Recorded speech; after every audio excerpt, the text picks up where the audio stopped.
భారతదేశ చరిత్రలో అత్యంత ప్రతిష్టాత్మకంగా భావిస్తున్న మహిళా బిల్లు డీలిమిటేషన్ విషయంలో కొన్ని రాజకీయ పక్షాలు అనుసరిస్తున్న తీరు ఆక్షేపణీయం.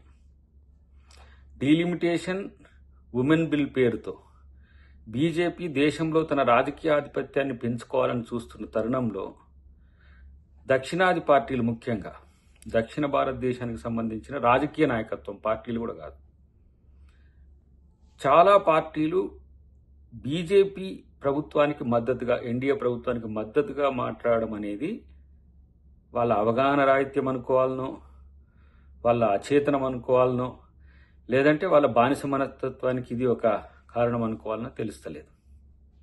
భాజపా అంటే బానిసల జనతా పార్టీ. ఎందుకంటే వాళ్ళు కేంద్రంలో ఏ పార్టీ, వాళ్ళ పార్టీ ఏది చెప్తే కింద అది చేస్తారు. ఇవాళ ముఖ్యమంత్రి గారు రేవంత్ రెడ్డి గారు మాట్లాడుతున్న దాన్ని ఆక్షేపించడం, దాన్ని అర్థం చేసుకోలేకపోవడం, లేదంటే హైబ్రిడ్ మెథడాలజీ అంటే కనీసం దాని పట్ల ఒక స్టడీ కూడా లేకపోవడం అనేది చాలా విచిత్రమైన పరిస్థితి.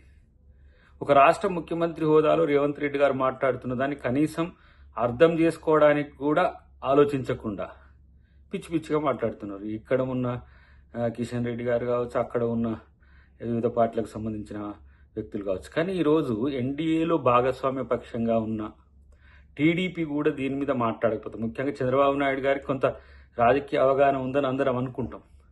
ఆయన కూడా మాట్లాడకపోతే రేపు దక్షిణాదికి జరగబోతున్న నష్టం గురించి ప్రశ్నించని పార్టీలకు రేపు ఇక్కడ రాజకీయాలు చేసే నైతిక హక్కు కూడా ఉండదు.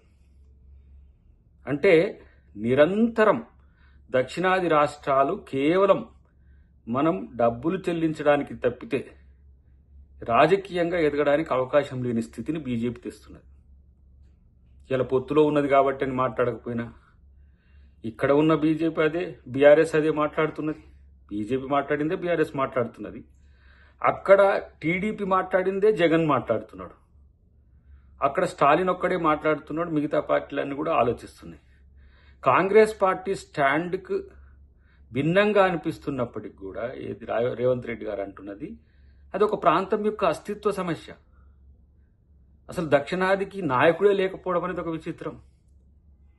రేపటి రోజున ఈ వీరు తీసుకుంటున్న నిర్ణయం, అంటే ఎన్డీఏ ప్రభుత్వం ఇప్పుడు తీసుకుంటున్న నిర్ణయం రేపు దక్షిణాదికి శరాఘాతంగా మారబోతున్నది.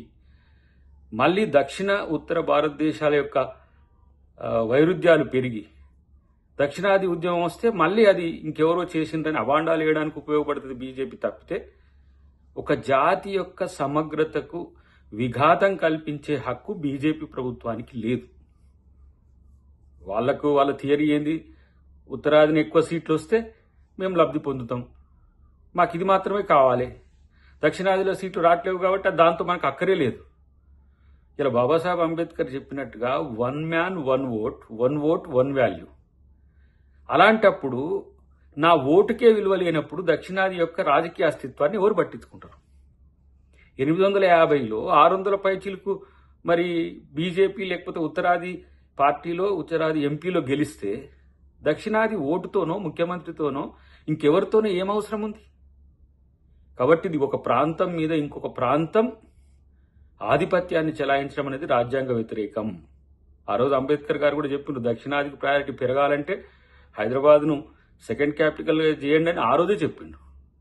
కానీ క్రమేపీ దక్షిణాది రాష్ట్రాలు ఆర్థికంగా అభివృద్ధి చెందుతున్నాయి. అలాంటి సందర్భంలో రాజకీయంగా అభివృద్ధి చెందకుండా చేస్తున్న ఈ ఉత్తరాది నాయకుల యొక్క ఆధిపత్యాన్ని ముఖ్యమంత్రి రేవంత్ రెడ్డి గారు ప్రశ్నించడాన్ని అర్థం చేసుకుంటే మంచిది. ఈరోజు ఒకవేళ త్వరితగతిన వాళ్ళు బిల్ పాస్ చేయించడం అనేది మూజువాని ఓటుతోనో వాళ్ళు ఇష్టం వచ్చినట్టుగా చేసిండ్రు అనుకోండి, రేపు చర్చ లేకుండా ఈరోజు నిర్ణయాలు తీసుకుంటే రేపు జరిగే పరిణామాలకు ఎవరికి బాధ్యత వహించాలి? కాబట్టి ఇది ప్రత్యేకించి దక్షిణాది రాష్ట్రాలతో పాటు చిన్న రాష్ట్రాలు, నష్టపోతున్న వాళ్ళంతా కూడా ఆలోచించాల్సిన సందర్భం. బీజేపీ నాయకులైనా ఇంకా ఏ పార్టీ నాయకులైనా ఎన్డీఏ ప్రభుత్వానికి మద్దతు చెప్పేవాళ్ళు చారిత్రక ద్రోహం దక్షిణాదికి చెయ్యకండి అని చెప్పి మేము తెలియజేస్తున్నాం. ఎందుకంటే స్వాతంత్ర సంగ్రామం లేకపోయినా రేపు దక్షిణాదికి అన్యాయం జరిగితే పోరాడాల్సిన దానిలో ముఖ్యమంత్రి గారు ముందుంటారు.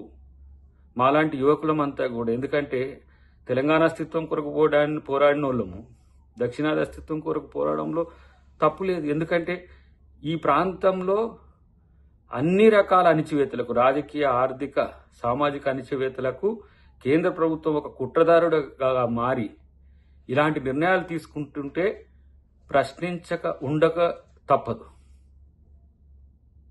కాబట్టి ఈరోజు ఎవరైనా సరే ఈ ప్రాంత యువకులు ప్రత్యేకించి ఈ నిర్ణయాన్ని పట్ల వాళ్ళ యొక్క క్లారిటీని పెంచుకోవాల్సిన అవసరం ఉంది. సీఎం రేవంత్ రెడ్డి గారు అనే అంశాలన్నింటినీ కూడా శాస్త్రీయంగా ఆలోచించాల్సిన అవసరం ఉందని చెప్పి నేను తెలియజేస్తున్నాను.